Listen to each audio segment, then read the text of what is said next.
Good morning, Miriam. I wanted to introduce myself. My name is Esther Saint Hilaire.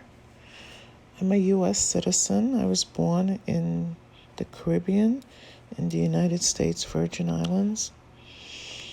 I am 54 years old and I currently reside in the state of Florida with my two children.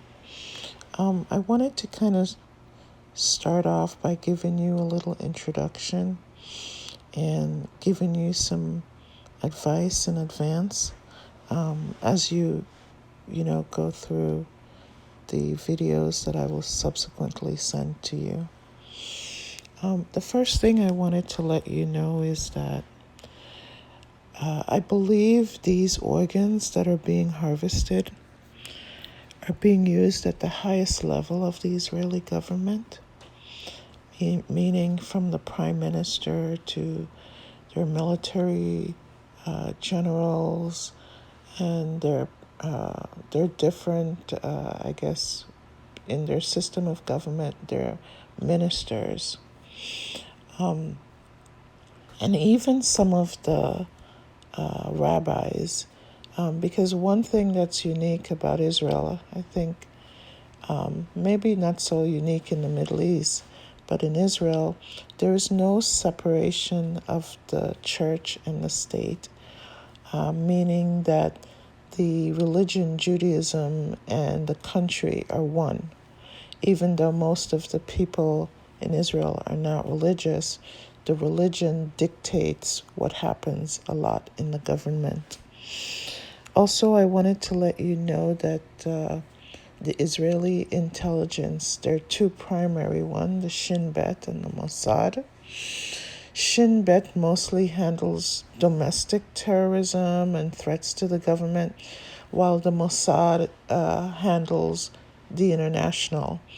And of course, the international threats sometimes become a domestic threat or starts off as a domestic threat, and the Mossad will generally go out and find people in different countries.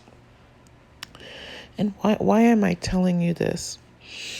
Because I want you to know exactly what you're dealing with here. That by exposing, excuse me, by exposing this operation, there's possibly a threat, and I want you to be aware of that, especially where the Mossad is concerned, because the Mossad can reach anyone wherever.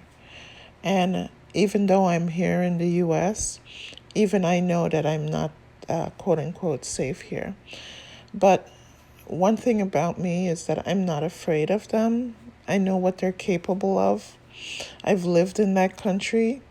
I converted to Judaism some years ago. I no longer practice the religion after what happened to me, and getting to realize that there is nothing godly about these people.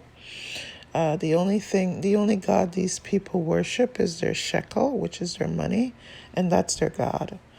And I realized that I made a horrible, horrible mistake, the worst mistake of my life when I converted to Judaism. So going back to the Mossad, because these organs are for their government officials, including their prime ministers, their families, they're going to be very, and of course they depend a lot on the U.S. Aid, where the United States send them billions of dollars every year. And so they try to guard their reputation and try to protect it in that way, because they feel that they would lose these funding, but they're really not going to lose, because most of the politicians here in the U.S.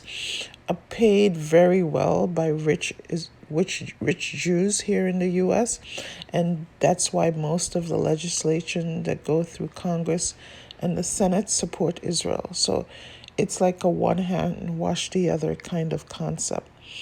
But they, as part of Judaism, they believe that, and again, I'm telling you that because I was a part of the religion, that the non-Jew was really made to serve the Jew. They believe that God created the non-Jew for one purpose, and that's to serve the Jew. And so everything that they do and they practice, including when they go out and harvest these organs, they believe that they're doing the will of God because that's what God created us non-Jews for.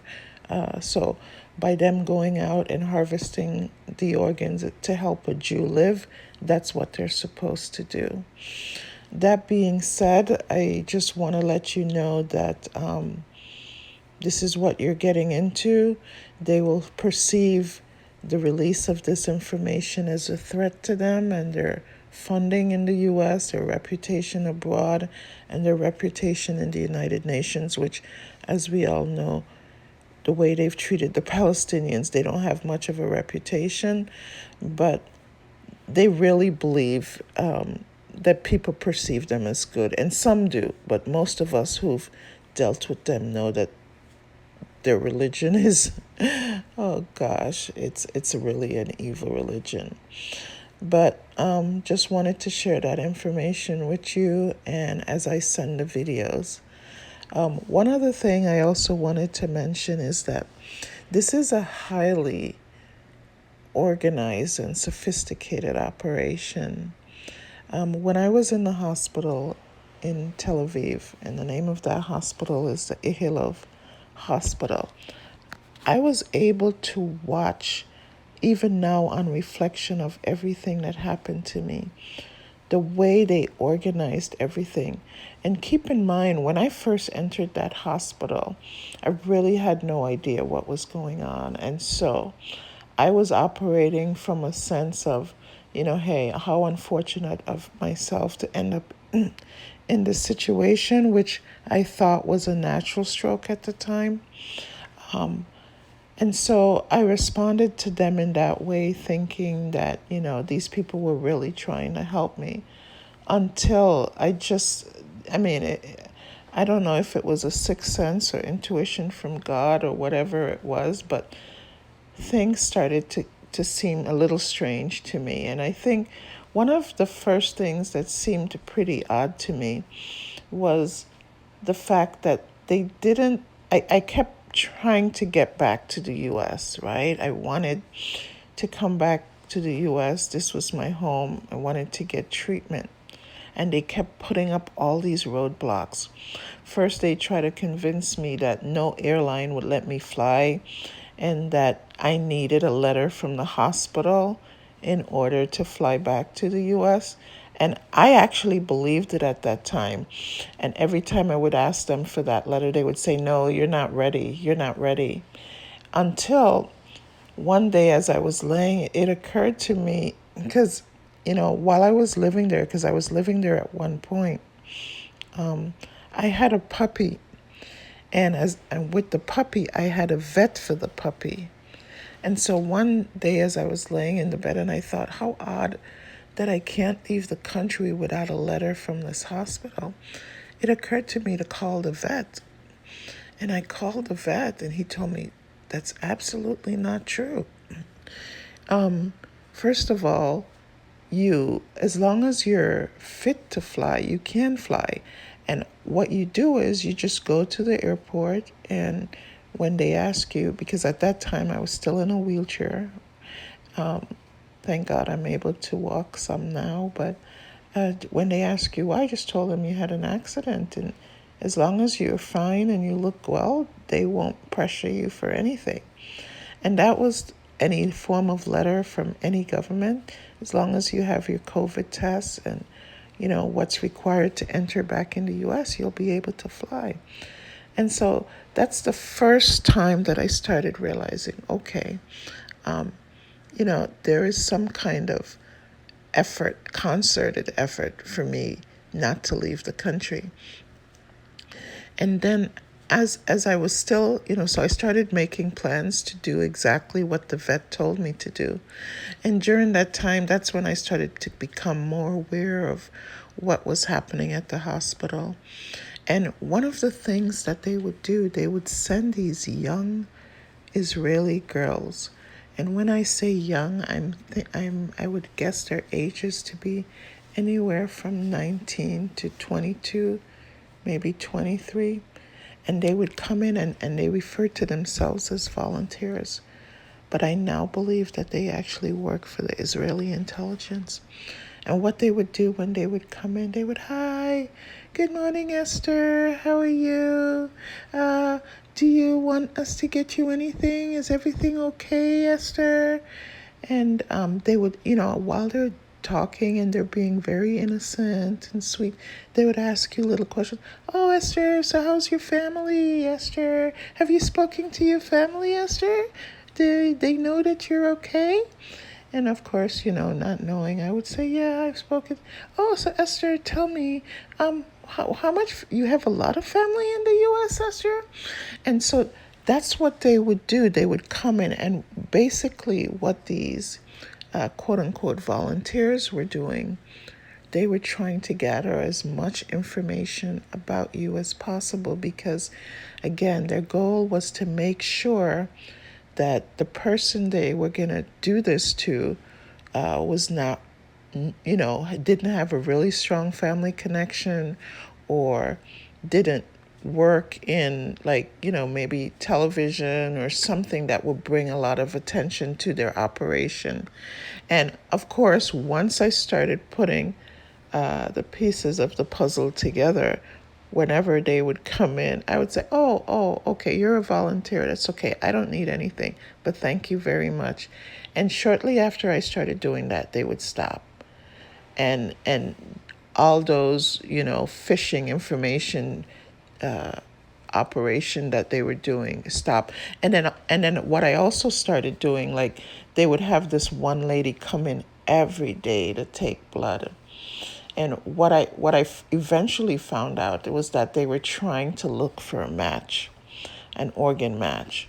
And so what I started doing as they would start coming in, I would, I had two phones at the time, a U.S. phone, because at that time I was back in the U.S. and I was working in the U.S. I had actually just gone to Israel for a quick visit, what I thought was going to be a quick visit.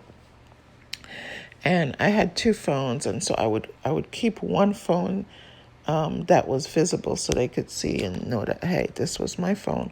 But with the other phone, I would try to record them. And at one point, they actually caught me recording them. And so, and they started realizing I was up. I knew what they were trying to do. But again, I just want to give you all of that background information so that you know what's happening. And it's not just like, I'm telling my story in these little condensed videos, but it's a bigger operation because I've spoken to African immigrants who are in that country who, by the way, are very terrified. They don't want to share what's going on. They've had friends who've gone into the hospital for something simple as a broken foot and die in the hospital. And, there's no explanation. And some of them have gone in for, like, not being able to breathe. And I have spoke to one lady, she went in because she was having difficulty breathing. And did you know they took her heart and gave her a artificial heart? And she was like saying, "Oh, she's so thankful." But because of them, she now has this artificial heart and not realizing what they actually have done to her. So when I send you this recording, this audio, I will send you my contact information on WhatsApp. And, anytime if you would like to speak in person, you, of course, feel free to reach out. But I just wanted to give you this introductory recording and to tell you thank you so much. And thank you for sharing the story. I appreciate it. But I also wanted you to know what you're getting involved with. So if you decide not to share it, I would understand also. Okay? Thank you, Miriam.